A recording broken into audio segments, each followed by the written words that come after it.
제 바로 뒤에 보이는 이 신축 다세대 빌라가 경매 물건입니다. 3번 유찰 후 현재 최저가는 약 2억 6천만 원이며 다음 입찰 기일은 7월 22일입니다. 임차인 그 송모모 씨가 전입일자를 받은 게 2022년 1월 14일이고 그다음에 등기부상의 최선 수위로 설정된 거는 2022년 1월 14일 전세권. 전세권자이자 임차인의 지위를 같이 갖고 있는 거로 보여집니다. 대항력을 발생하는 시점은 전입신고 다음날 0시부터이니 대항력은 없겠죠. 네, 안녕하세요 여러분. 입지와 경매를 알려드리는 윌쌤입니다. 자, 이곳은 광진구인데요. 여러분들이 지난번에 은평과 더불어서 가장 많은 관심을 보여주셨습니다. 그래서 직접 이곳에 답사 왔는데요. 건너편 보시면은 저희가 어딘지 아세요? 바로 청담동입니다. 그리고 청담동 바로 옆에는 맞아요, 삼성동이고요. 그리고 제 우측으로 자양 3동과 2동 맞은편에는 바로 잠실이 있습니다. 이렇게 강남과 굉장히 접근성이 좋은 곳이에요. 이 매력적인 광진구에 대해서 오늘 한번 살펴보고요. 저희가 경매 공부를 하기에 괜찮은 물건이 마침 있더라고요. 그러면 저와 함께 가보실까요? 네, PD님, 제 뒤편에 보이는 저 우뚝 솟은 멋진 아파트가 혹시 뭔지 아세요? 유명 아파트 아닌가요? 아, 예, 맞습니다. 최근에 또 굉장히 화제가 됐던 트리마제 아파트인데요. 배우 김지훈 씨가 또 재테크로 굉장히 성공했다고 기사가 많이 나왔던 곳이기도 합니다. 트리마제가 현재 47층이거든요. 트리마제 옆에 성수 전략정비구역이 있습니다. 성수 전략정비구역 1구역은 현재 49층에 예정돼 있고 4구역은 무려 77층까지 목표로 하고 있어요. 저희가 잠시 후에 방문할 경매 물건지는 자양 4동인데요. 그 물건지 바로 앞에 신속통합기획으로 지정된 정비구역이 있습니다. 거기도 약 50층으로 스카이라인을 이어나갈 거예요. 이처럼 광진구의 자양동의 입지를 이해하시려면 저기 트리마제부터 성수 전략 정비구역까지 이어서 이 한강변 스카이라인을 만드는 황금 라인을 이어서 여러분들 생각하시면 이해하기 쉬우실 거예요. 그리고 제 우측으로 보시면 이 한강 건너편인데요. 바로 청담 3익 아파트를 재건축한 청담 르엘 아파트가 지금 한창 공사 중에 있습니다. 그리고 바로 옆에는 많은 분들이 선호하는 청담 자이 아파트도 보이고요. 이렇게 주변에 멋진 아파트로 탈바꿈할 지역이 바로 이 광진구의 자양동입니다. 그러면 제가 이 자양동이 속한 광진구에 대한 입지 특징을 간단하게 정리해 드릴게요. 광진구의 교통교육 상권 자연입니다. 먼저 광진구의 교통을 살펴볼게요. 지하철 2호선, 5호선, 7호선이 지나가며 핵심 업무지구와 직결되는 노선입니다. 특히 2호선과 7호선은 강남권역으로, 5호선은 종로, 여의도권역으로 관통됩니다. 경매 물건이 있는 자양 4동 인근에는 뚝섬 유원지역과 건대 입구역이 있습니다. 경기 북부와 강원도에서 서울로 이동할 때 많이 활용되는 동서울 종합터미널이 광진구 구이동에 있습니다. 동서울 터미널은 지상 40층에 약 9만 평의 규모로 랜드마크 복합 개발이 예정되어 있습니다. 광진구에는 강남으로 연결되는 영동대교, 청담대교 등 총 7개의 다리가 있어서 강남 접근성이 매우 뛰어납니다. 다음으로는 교육 환경입니다. 광진구의 중학교 학업 성취도는 78.9%로 서울 평균보다는 조금 높은 수치입니다. 광진구는 광장학군으로 유명한 곳인데요. 광남중학교와 양진중학교의 학업 성취도와 특목고 진학 실적은 강남 8학군 못지 않습니다. 그래서 소위 강북의 강남이라고 일컬어지는 지역입니다. 광진구에서는 올림픽대교 북단 사거리 주변에 학원가가 가장 크게 형성되어 있습니다. 광장동은 대규모 학원보단 지역 명문 학원과 소규모 학원 중심인 것이 특징이에요. 다음으로는 상권입니다. 광진구에서는 건대입구역 인근이 최대 상권인데요. 젊은 세대층이 많은 편이며 주변에는 롯데백화점, 건대스타시티점, 이마트 등이 있습니다. 또한 상급 종합병원인 건국대학교 병원이 있을 뿐만 아니라 광장동과 구이동에서 다리만 건너면 서울 아산병원을 이용할 수 있어서 의료 서비스를 받기에 좋은 곳입니다. 마지막으로 자연환경입니다. 광진구는 한강의 가장 동쪽에서 좋은 기운을 먼저 받는 입지로서 한강 프리미엄의 가치가 높은 곳입니다. 주요 명소로서는 서울 어린이대공원, 뚝섬 한강공원, 아차산 생태공원, 용마산 등이 있습니다. 제 바로 뒤에 보이는 이 신축 다세대 빌라가 경매 물건입니다. 사건 번호는 2023 타경 532번이고요. 광진구 자양동에 3종 일반 주거지에 위치한 2021년에 준공된 전용 면적 약 6평의 신축 다세대 빌라입니다.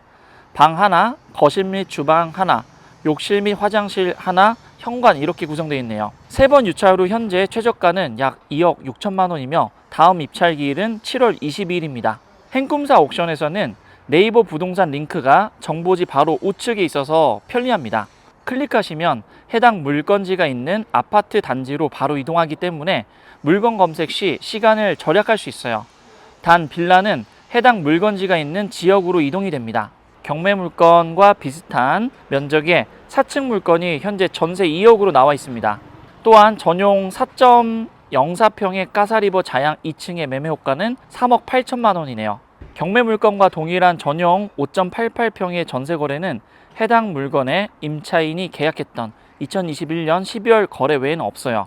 분양 면적은 8평으로 동일하지만 전용 5.72평의 빌라는 23년 11월에 약 1억 8천만 원에 전세 계약이 된 기록이 있어요. 그리고 전용 6.13평도 2023년 10월에 약 1억 9,500만 원에 거래된 기록이 있습니다. 모두 최근 3년 동안 약 1억 후반에서 2억 사이에 전세 거래가 된 기록이 있는 것으로 봐서 전세는 이 정도 금액에서 거래가 될 확률이 높다는 것을 알 수 있습니다. 임차인 현황을 보면 근저당권 설정일과 임차인의 전입일자가 같기 때문에 대항력이 없어서 얼핏 보면 임차인이 보증금을 날리는 사건으로 이해할 수 있습니다. 또한 확정일자는 말소기준 권리일보다 빠르기 때문에 초보자에게는 또다시 머릿속에 물음표가 떠오를 수 있는 사건인데요. 전입일자와 확정일자가 다를 경우엔 느린 날짜를 기준으로 되기 때문에 임차인은 대항력이 없습니다. 그러나 임차인은 전세권을 별도로 설정해놨습니다. 공교롭게도 전세권과 근저당권이 같은 날에 설정되었으나 전세권 설정이 순위번호가 빠르기 때문에 선순위입니다. 제가 추측하건대 아마도 임차인분이 전입한 날 임대인이 근저당권을 설정해야 돼서 전세권을 먼저 설정을 해놓은 사건 같습니다. 네, 방금 제가 권리 분석을 해드렸는데요. 그래도 대한민국 경매의 신 정충진 변호사님께 한번 전화 연결해서 한 번 더 확인해 보겠습니다. 여보세요? 예, 변호사님 안녕하세요. 오늘 급하게 메일 드렸는데 혹시 보셨을까요? 예, 봤습니다. 예, 아유, 검토 다 해봤습니다. 이 임차인의 대항력 유무입니다. 이 대항력이 있는 걸로 해석해야 될까요? 아니면 없는 걸로 해석이 될까요? 지금 임차인의 대항력을 분석을 할 때에는 우리 항상 이제 물건 명세서를 통해서 분석을 하자 이렇게 이제 말씀을 드렸었죠. 네. 이 물건 명세서에 나와 있는 거 보면 임차인 그 송모모 씨가 전입일자를 받은 게 2022년 1월 14일이고 그다음에 등기부상의 최선 수위로 설정된 거는 2022년 1월 14일 전세권. 전세권자이자 임차인의 지위를 같이 갖고 있는 거로 보여집니다. 그리고 전세권자가 또 배당 요구를 했다고 물건 명세서는 나오네요. 네, 맞습니다. 이런 경우에는 전세권은 소멸이 되는 건가요? 예, 맞습니다. 전세권 소멸됩니다. 그렇게 된 상태인데 실제로 이제 이 송모모 씨는 임차인의 자격도 같이 갖고 있단 말입니다. 네. 전세권 등기를 해도 전세권자의 지위도 갖고 있지만 주택임대차 보호법상에 대항력을 갖고 있을 수 있는 그런 임차인의 지위도 같이 갖고 있는데 임차인의 지위로서 대항력을 행사할 수 있다고 한다 그러면 전세권 지금 금액이 1억 9천이거든요. 1억 9천보다 좀 덜 배당을 받았을 때 만약에 그 덜 배당 받은 금액을 낙찰자가 인수를 한다. 이런 부분들은 주택임대차법의 대항력과 관련된 문제겠죠? 대항력은 전입일이 빨라야 됩니다. 최선 순위 설정일보다요. 예. 지금 전세권 등기가 1월 14일로 최선 순위로 설정이 돼 있는데 그것보다 빠른가요 지금? 낙찰이 같죠? 예, 맞습니다. 그리고 또 하나 확인을 해보니 저당권도 또 2022년 1월 14일로 또 같은 날짜네요. 네네. 그러니까 송모모 씨의 전입일자, 그 다음에 전세권 설정일자, 그 다음에 저당권 설정일자 다 동일하게 1월 14일이거든요. 이럴 경우에 송모모 씨가 주택임대차법상의 대항력을 갖게 될까요?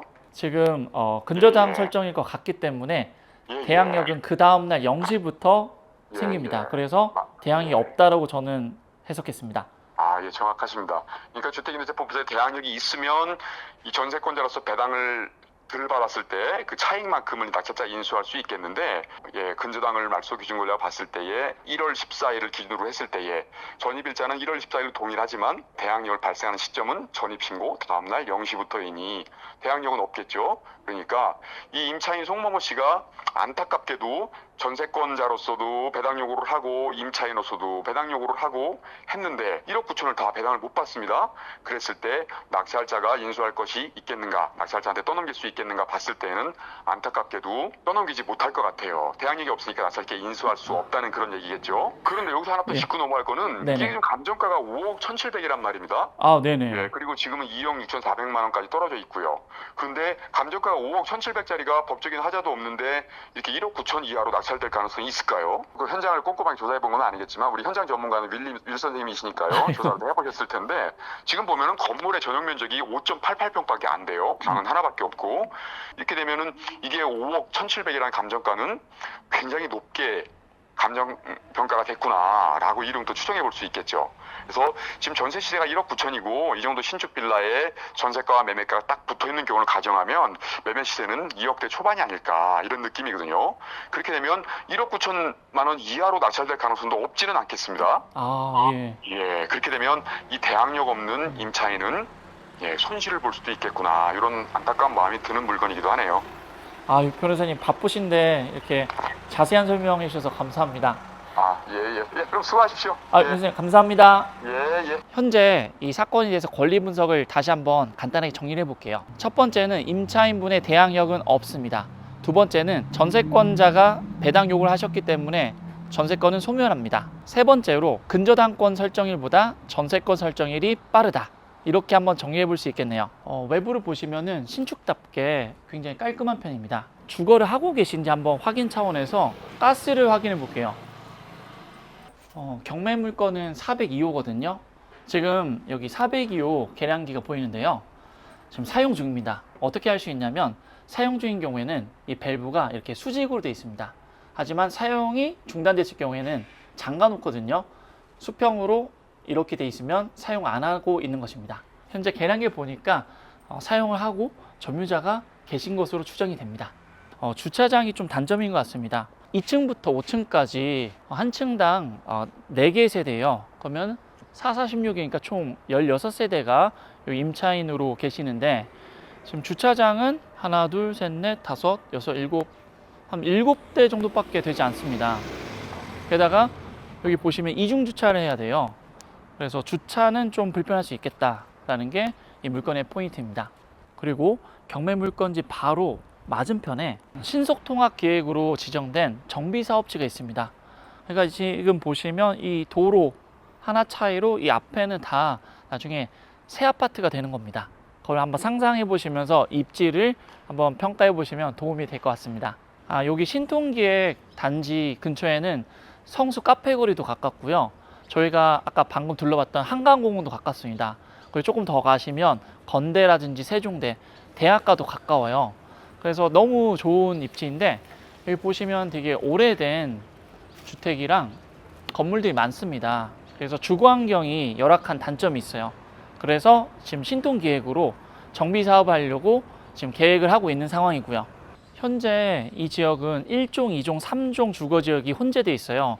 그런데 이제 3종 주거지역으로 다 통합하고 용적률을 300%로 올린답니다. 그래서 최대 50층 거의 3,000세대가 되는 대단지 아파트로 상점벽해할 곳입니다. 아까 제가 계속 강조했던 게 한강이잖아요, 한강. 그래서 이 한강 공원을 더 활성화시키기 위해서 아마 그냥 제 추측인데 저희가 걷고 있는 이 남북측으로 길게 중앙공원을 만들 것 같아요. 그렇게 발표도 돼 있고요. 그래서 지금은 이렇게 아주 노후화된 주택이 많은 곳이지만 나중에 굉장히 새 아파트로 바뀌고 서두에 제가 말씀드린 것처럼 여기서 조금만 가면은 성수동이잖아요. 성수 전략 정비구역이 또 재개발로 상점 벽해가 될 거란 말이에요. 이어서 여기도 신통기획으로 굉장히 프리미엄 새 아파트가 들어온다고 생각을 해보세요. 그러면 저희가 아까 둘러봤던 경매 물건지도 입지가 좋아질 수밖에 없습니다. 그래서 여러분들 경매를 하시더라도 이렇게 입지 특징을 같이 보시면은 더 큰 수익 모델을 만드실 수 있고 행복한 부자도 제시라 생각합니다. 이번 기회를 통해서 미래 가치가 기대되는 광진구에 대해서도 꾸준히 관심을 가져보시기 바라고요. 경매 공부도 제대로 시작해 보시길 바랍니다. 이번 영상이 도움되셨다면 좋아요와 구독 부탁드리겠습니다.